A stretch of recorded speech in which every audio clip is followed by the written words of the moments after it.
시어머니의 반찬 때문에 이혼을 생각하는 며느리입니다. 정말 저와 비슷한 상황을 겪으신 분 계실지 길 가는 사람마다 붙잡고 물어보고 싶네요. 불고기 12인분, 소고기 묵국 15인분, 육전 10장, 김치, 종류별로 4통, 멸치 나물 등 각종 반찬을 10통, 사과 한 상자, 피자빵처럼 빵에 발라 먹으라고 만드신 피자 소스 5통. 이건 반찬처럼 매일 먹는 것도 아닌데 냉동실에 두고 먹으라고 5통이나 해오셨습니다. 지난달 시어머니가 주고 가신 리스트인데 2인 기준 한 달에 다들 이 정도 먹나요? 그동안 맞벌이이기도 했고 출산하고는 육아에 지쳐서 제대로 먹는 건 저녁 한 끼인데 저 양의 반찬을 3년간 한 번도 빠짐없이 매달 해오십니다. 남편한테 너무 많다고 했더니 그래도 자기 엄마 고생하면서 가지고 오신다 하면서 오히려 서운해 하더군요. 그 이야기를 듣고 남편은 내 편이 아니란 걸 알아서 그 뒤로 그 부분에 대해서는 언급도 안 하고 반찬 정리도 손났더니 상한 반찬들이 냉장고에 쌓이더라고요. 어머님한테도 점점 상한 반찬이 쌓인다 어필을 했고 그러면 좀 양을 줄이시거나 안 하실 줄 알았죠. 그런데 그걸 보신 어머님은 상하지 않게 냉동으로 노선을 바꾸셨습니다. 락스, 영양제, 화장품, 제 팬티까지 냉장 반찬 줄인 만큼 다방면으로 바리바리 가져오십니다. 팬티는 진짜 당황스러웠는데 선물 받았는데 본인한텐 작을 것 같으니 너 입으라고 해서 받았고 화장품도 아들 둘이라서 이런 거 해보고 싶으셨겠지 싶어서 좋게 받았습니다. 심지어 전 차도 없고 운전도 못하는데 운전할 때 쓰라며 어디서 받아오신 팔토시 주신 것도 감사합니다 하면서 받았습니다. 지금 생각하니 바보 같네요. 최근에는 크림 4통을 3달째 가져오시더라고요. 총 12개. 저는 안 쓰는 거라 주변에 나눔은 했지만 이런 식이면 나는 나대로 처리하느라 힘들고 어머님은 제가 쓰는 줄 알고 계속 가져오실 테니 확실히 거절하는 게 좋을 것 같아서 피부에 안 맞아서 그동안 주신 것들 뜯지도 않았습니다. 아까우니 제 거 사지 마시고 제 화장품은 제가 살게요 하면서 그동안 주셨던 화장품들 다 돌려드렸더니 그랬더니 그 뒤로 제 화장품은 안 사오시는데 이제 그 관심이 아가한테 아기 거 설거지할 때 쓰라며 수세미랑 목욕 스펀지, 아직 쓸 수 없는 손세정제, 지금 개월수에 먹을 수 없는 과일. 몇 번 봤다가 이건 아닌 것 같아서 제 딸은 제가 챙길게요 어머님은 어머님 아들 챙기세요 하고 웃으면서 거절을 했습니다. 제가 계속 거절을 하니까 요즘은 내 친구가 너 주래 하면서 주시는데 거짓말 같은 게 누가 남의 집 며느리한테 주방 수건이랑 수면 양말을 줘요. 이번에 저희가 시댁을 갔는데 어머님이 저한테 먹을 만큼 가져가라길래 제가 생각하는 적당량을 덜었더니 그걸 누구 코에 붙이냐며 더 넣으시길래 제가 다시 덜면서 아니요, 반도 못 먹고 다 상해버려요. 이걸로 충분해요. 앞으로 작은 반찬통에다 주세요. 그리고 저는 냉장고에 들어간 음식 싫어서 한번 먹을 양만 그때그때 만들어 먹어요. 그래서 냉장고가 비어있는 거지 저희 잘해 먹으니까 걱정하지 마세요 라고 단호하게 말했습니다. 소심이라 이렇게 거절한 적 처음이라 식탁 아래로는 손을 덜덜 떨었지만 스트레스가 그동안 너무 심했기에 할 말은 해야만 했죠. 덕분에 역대급으로 적게 받아왔고 시부모님 뵙고 처음으로 속 편한 날이었습니다. 그런데 기분이 나빴다고 남편한테 얘기하셨다네요. 남편은 또 엄마 편이라서 사과 전화하라고 그러더군요. 그동안 잦은 방문에 연락 없이 온 적도 있고 올 때마다 당연하게 냉장고, 싱크대 열고 본인 마음대로 정리하는 거, 임신한 나한테 소리 지르는 거, 은근한 연락 강요 등 불편한 일들이 많았는데 뒤에서 남편한테만 화냈지 시부모님한테 직접 얘기한 적은 없거든요. 그랬더니 시부모님한테 저는 그냥 꿈틀에서도 안 되는 지렁이만도 못한 존재였을까요? 많은 걸 많다 거절했더니 그게 그렇게 기분이 나쁘셨다니 황당하더군요. 그리고 저한테 사과 전화하라는 남편도 솔직히 너무 어이가 없더라고요. 늘 부모님 편만 드는 효자 남편인 건 알았지만 대책도 없이 무조건 자기 엄마만 맞춰주라는 말에 화가 나서 어머님 저렇게 매번 가지고 오시는 거 나는 힘들고 정 그러면 자기가 다 처리해. 음식을 만들던지 버리던지 나는 더 이상 못하겠다. 했더니 장모님은 반찬 한 번도 해주신 적 없잖아. 반찬하는 거 자체가 얼마나 힘든지 너도 안다며 감사하게 생각하고 받아서 먹으면 안 되냐? 하더군요. 순간 정말 한 대 맞은 것처럼 멍하더라고요. 참고로 저희 엄마는 저 결혼 전부터 암투병을 하시다가 작년에 돌아가셨습니다. 그런 엄마를 들먹이며 말하는 남편을 보니 정말 오만정이 떨어지더라고요. 그래서 눈앞에서 시어머니한테 전화를 했습니다. 어머님, 이제부터 반찬 가져다 주실 필요 없으세요. 어머님 아들 데려가셔서 하루 종일 해먹이시면 될 것 같아요. 어머님 소중한 아들 잘 데리고 사세요 하고 끊어버렸습니다. 옆에서 너 뭐 하는 거냐고 길길이 뛰는 남편에게 이혼하자고 너처럼 너희 엄마 편들겠다고 돌아가신 장모님 운운하며 지 와이프만 후벼 파는 인간하고는 못 산다고 눈 돌아가서 막 퍼부었습니다. 맘 같아서는 꼴도 보기 싫어서 당장 나오고 싶었으나 아기 데리고 나오면 제 손해일 거 너무 뻔히 알아서 안방을 차지하고 안 나가고 있었습니다. 시어머니가 찾아와서 배를 누르고 난리를 치길래 남편 보고 더 막말하는 거 보고 싶으면 문 열어주라고 했더니 알아서 시어머니 데리고 나간 것 같더라고요.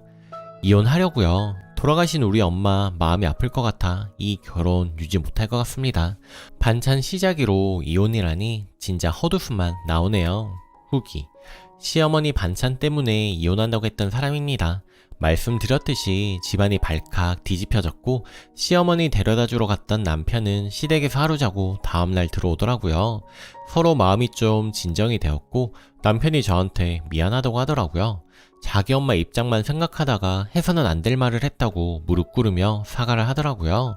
그러면서 이혼만은 말아달라고 이혼할 정도로 이렇게 스트레스 받은 줄은 몰랐다면서요. 그동안 누누이 말하지 않았냐 하니 이 정도라고 생각 못했다면서 그래서 엄마한테 이제는 아무것도 받아오지 않겠다고 합니다. 그러면서 이혼은 제발 하지 말자면서 엄마도 미안해하고 있다고요. 정말 친정엄마 생각이 나서 얼마나 울었는지 몰라요. 일단은 아이를 생각해서 이혼은 보류하기로 했고 이제부터 시어머니한테 일체 어떤 물건도 안 받기로 합의를 했습니다. 시어머니가 대화하러 오시겠다는데 당분간은 안 만나고 싶다고 말했습니다. 진짜 사람이 난리를 한번 쳐야지 이렇게 말귀를 알아먹나 봅니다. 이제는 남편이 말도 좀 더 조심하고 저한테 잘하는 게 느껴지는데 언제까지 갈지. 이곳에도 시어머니 반찬 때문에 스트레스 받으시는 분 많은 것 같아서 글을 써봤습니다. 이야기 들어주셔서 감사합니다. 댓글. 우리는 각자 집에서 주는 거 각자 정리하고 정리해서 먹어 치울 자신이 없으면 철벽 방어를 합니다. 음수 정리해서 버리고 그릇 닦고 말려서 치우는 것도 중노동인 걸 체험해봐야 그 효자분 주둥이가 열릴 듯 하네요. 앞으로 난 어머님한테 거절할 테니까 어머님이 주시는 모든 물품 담당은 다 어머님네 아드님이 하시라고 통보를 하세요. 두 번째 사연. 병원에 누워서 파혼을 당했습니다. 운이 좋은 남자. 한참 결혼 준비로 바쁘던 30대 남자입니다. 4월 중순에 결혼 예정이었고 집은 전세를 끼고 구입한 빌라가 있습니다. 현 시세 1억 7천에서 8천 정도입니다. 같은 회사에서 한 살 많은 여친을 만나 사귀다 만 3년 만에 결혼을 하게 되었는데 여자네 집에서도 크게 뭐라 하시지는 않고 순조롭게 진행이 되는 듯 했습니다. 신혼여행에 앞으로 계획도 세우며 여친에게 자세히 얘기는 안 했지만 집에 전세를 빼줘야 되다 보니 집을 담보로 5, 6천 정도 대출을 받게 되었는데 어머님이 가지고 계신 현금이 4천 정도 있으신데 두 분 사시는데 여기저기 들어가는 돈도 있고 신부 예물이나 신혼식 공사 비용 등 돈이 들어갈 일이 있으면 사용해야 되니 일단 결혼하고 나서 남은 돈이랑 축의금 들어온 걸로 갚고 나머지는 아버지가 가지고 계신 거 처분되는 대로 갚아주시겠다 하셔서 크게 신경 쓰진 않았고 한 달에 이자로 20만원 정도만 저희가 부담하는 걸로 얘기를 했습니다. 대신 양가 똑같이 20만원씩 드리기로 하고 마무리가 되었습니다. 신혼집 공사 문제로 여자친구는 그래도 신혼집인데 전체적인 인테리어 공사를 원했습니다. 인테리어 업자에게 여자친구가 원하는 대로 견적을 의뢰하니 약 2천 가까이 나오더군요. 부모님도 아예 공사를 해주지 않으신다는 건 아니고 욕실, 도배, 샤시, 주방 리폼 정도는 생각하셨습니다. 저희 부모님은 어차피 재개발을 바라보고 산 빌라고 가격이 매매가 활성화되면 팔고 빨리 돈을 모아서 더 좋은 집으로 이사갈 때 도움을 주시겠다고 하셨는데 많이 서운해 하더라고요. 그냥 그렇게 다들 어느 정도 의견 차이는 있는 거고 잘 넘어가는가 싶었습니다.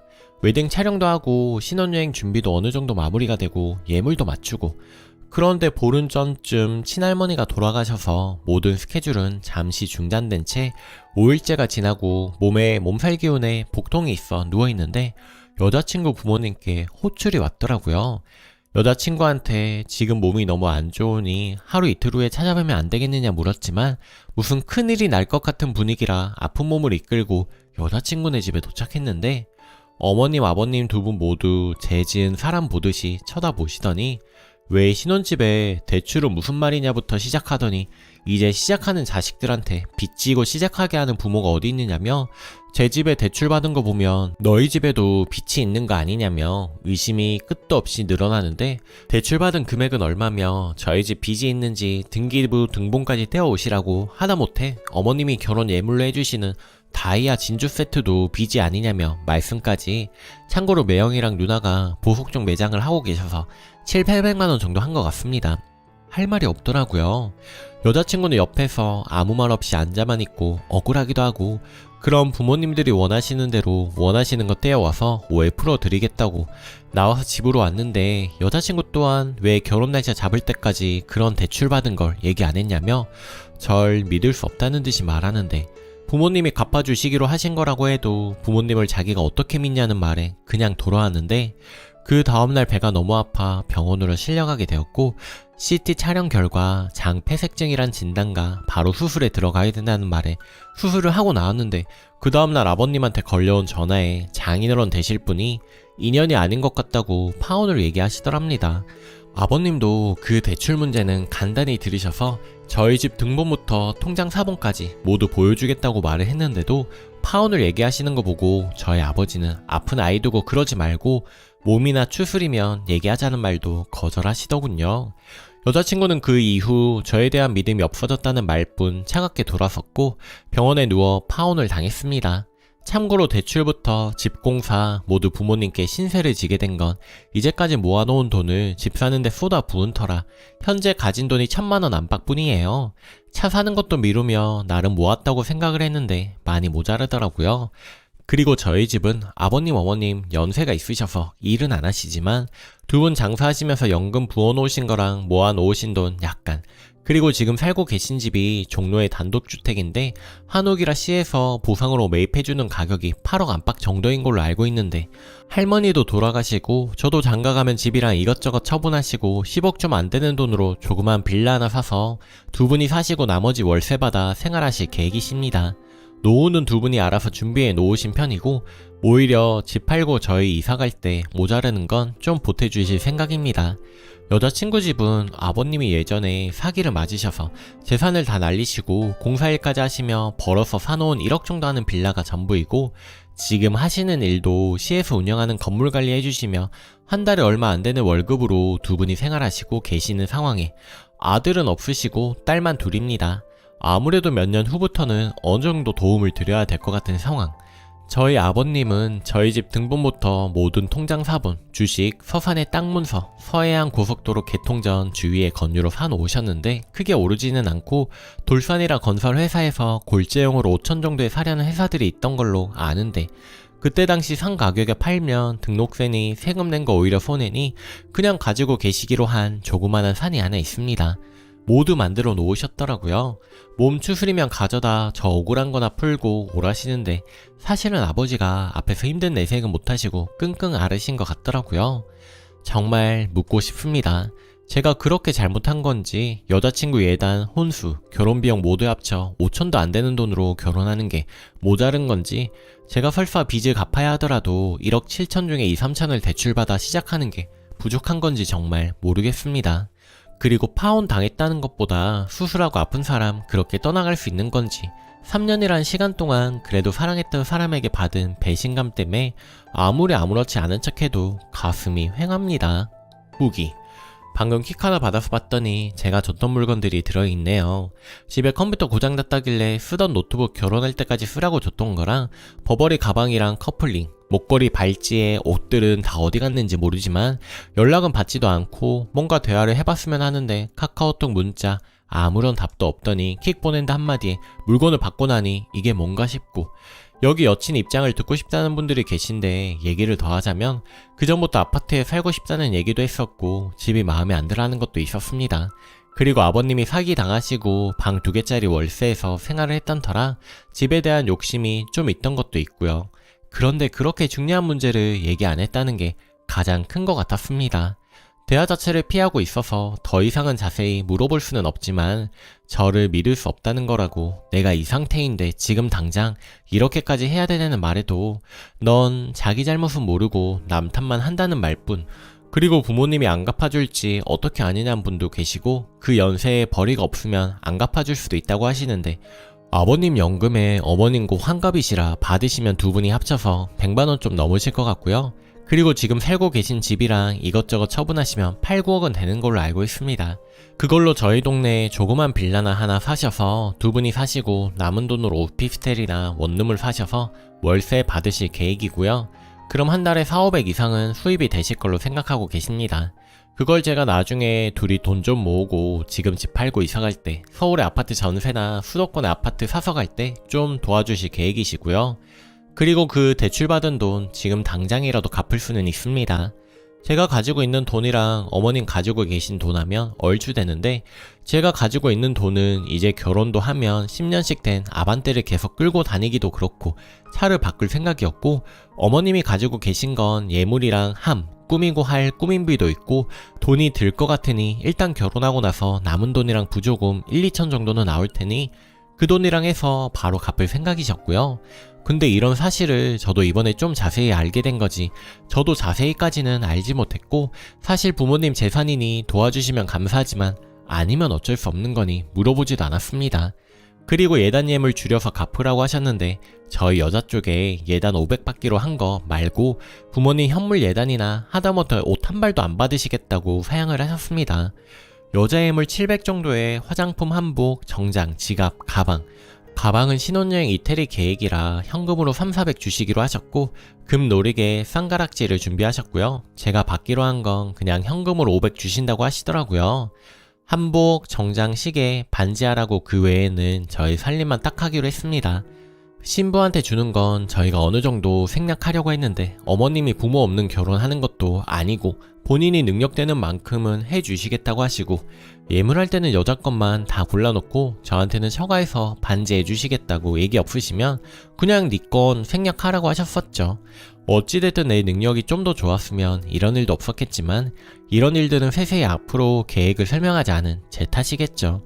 뭐 일단 퇴원도 했고 몸 추스리고 부모님이랑 얘기도 많이 했는데 제 마음도 술이라도 먹었으면 전화를 해서 뭐라고 했을지 모르지만 병원에서 열흘 입원해 있으면서 술은커녕 꼼짝도 못하고 생각 정리를 했더니 남들은 참 쿨하다고 할 정도로 마음 정리가 어느 정도 되더라고요.